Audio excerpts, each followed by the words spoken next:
इसरो के चेयरमैन की चंद्रयान 3 को लेकर एक बहुत बड़ी स्टेटमेंट सामने आई है। उन्होंने ये बोला है कि विक्रम के अगर तमाम सेंसर्स भी फेल हो जाते हैं तो फिर भी उसे इस तरीके से डिजाइन किया गया है कि वो चंद्रयान 3 मून पर लैंड जरूर करेगा। I am really very excited because ये सिर्फ इंडिया की विन नहीं, पूरे एशिया की विन होगी, क्योंकि साउथ पोल पर India is going to be the first country to land. अभी एग्जैक्ट डेट, एग्जैक्ट टाइम बता दिया गया है कि 23 अगस्त 6:04 पे वो लैंडिंग करेगा मून के ऊपर। साउथ पोल एक इतना मिस्ट्रिकल रीजन है मून का कि अभी तक वहां पर कोई भी नहीं पहुंचा, और वहां पर इतने सारे क्वेश्चंस जो हैं, people are very curious about that particular part of the moon. Hello दोस्तों एक बहुत बड़ी खबर निकल कर आ रही है इसरो के द्वारा। इसरो के चेयरमैन ने ट्वीट कर बताया है कि चंद्रयान 3 का लैंडिंग का जो समय है वह फिक्स हो चुका है। चंद्रयान 3 जो है मून में साउथ पोल पर लैंड करेगी, जिसका समय जो चेयरमैन है उसके द्वारा फिक्स कर दिया गया है। यह टाइम जो है शाम को 6:04 में रखा गया है। 6:04 में रखा गया है। एक बार फिर बता दूं आपको, और यह खबर बहुत चर्चित में है। यह खबर पाकिस्तान में भी बहुत चर्चित में है कि इंडिया के द्वारा इतना बड़ा मिशन लॉन्च किया गया है, और यह सक्सेसफुल होने के बाद इंडिया का नाम सभी देशों में पूरा चर्चा में बन जाएगा। तो चलिए दोस्तों, आइए देखते हैं पाकिस्तानियों के रिएक्शन क्या है। चलिए। चाहूंगी कि चंद्रयान 3 को लेकर आप कितनी एक्साइटेड हैं? To be very honest, I'm really very excited because ये सिर्फ इंडिया की विन नहीं, पूरे एशिया की विन होगी, क्योंकि साउथ पोल पर India is going to be the first country to land, और जो कि अपने आप में एक बहुत बड़ी खबर है। और लिटरली जब से ये खबर सामने आई है, चंद्रयान की लॉन्च हुई है तब से ही हम बहुत एक्साइटेड हैं, and we are constantly studying about it कि क्या लेटेस्ट अपडेट्स हैं, और हम लोग कॉन्स्टेंटली उस पर नजर रखे हुए हैं। और वाकई ही में वी आर वेरी प्राउड कि हम एशियंस हैं, और एशियन की तरफ से, एक एशियन कंट्री की तरफ से जो है एक इतना सक्सेसफुल मिशन लॉन्च किया गया है। एंड आप खुद जानती हैं कि साउथ पोल एक इतना मिस्ट्रिकल रीजन है मून का कि अभी तक वहां पर कोई भी नहीं पहुंचा, और वहां पर इतने सारे क्वेश्चंस जो हैं, people are very curious about that particular part of the moon.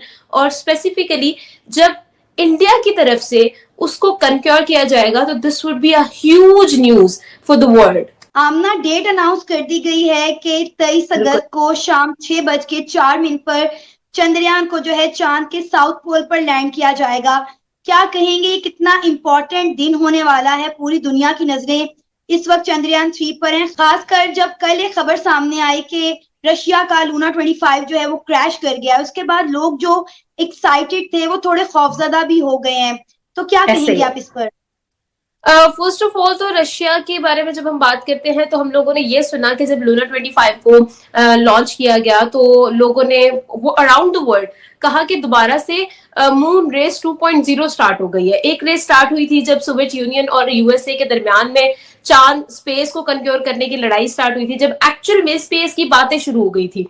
उसके बाद अब ये 2.0 रेस स्टार्ट हुई है, जिसको स्टार्ट किया चंद्रयान के थ्रू इंडिया ने। फिर उसके बाद रशिया ने कहा कि भाई इंडिया पहुंच रहा है, हम लोग उससे पहले पहुंचेंगे, और उन्होंने क्लेम किया कि ये चंद्रयान 3 से पहले जो है लैंड करेगा। लेकिन अनफॉर्चुनेटली वो क्रैश हो गया। एंड लेकिन डेफिनेटली मैं ये जरूर कहूंगी कि इंडिया और रशिया का कंपैरिजन नहीं बनता when it comes to space organisation. क्यों नहीं बनता?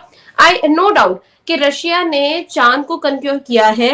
Russia is one of the countries जिसने सॉफ्ट लैंडिंग की है, लेकिन इसके अंदर एक पॉइंट है कि उसके कुछ टाइम के बाद जब सोवियत यूनियन टूटा, उसके बाद रशिया की स्पेस ऑर्गेनाइजेशन पर काफी ज्यादा क्वेश्चंस आए। क्यों आए? मे बी बिकॉज उनकी लीडरशिप या जो भी इश्यूज हुए, उन लोगों की जो रिसर्च है उस पर काफी सारे इश्यूज। तो मेरे ख्याल में अगर हम इसरो का और रशियन स्पेस ऑर्गेनाइजेशन का हम लोग कंपैरिजन करें, वो नहीं बनता।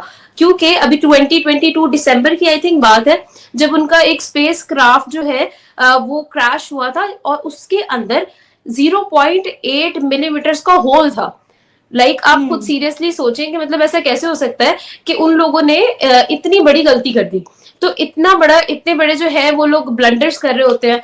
तो इंडिया जैसी ऑर्गेनाइजेशन जिन्होंने इतना ज्यादा माइलस्टोन्स क्रिएट कर दिए हैं और एक ट्रेंड सेट कर दिया है, तो रशिया ने जरूर रेस में हिस्सा लिया है, नाम बना लिया है, बट मेरे ख्याल में कंपैरिजन बनता नहीं है। और फिर इससे भी बड़ी खबर है, रशिया को तो हम बिल्कुल साइड पे कर देते हैं, मेरे ख्याल में it's a very small thing कि हम लोगों को इसको बॉदर भी नहीं करना चाहिए।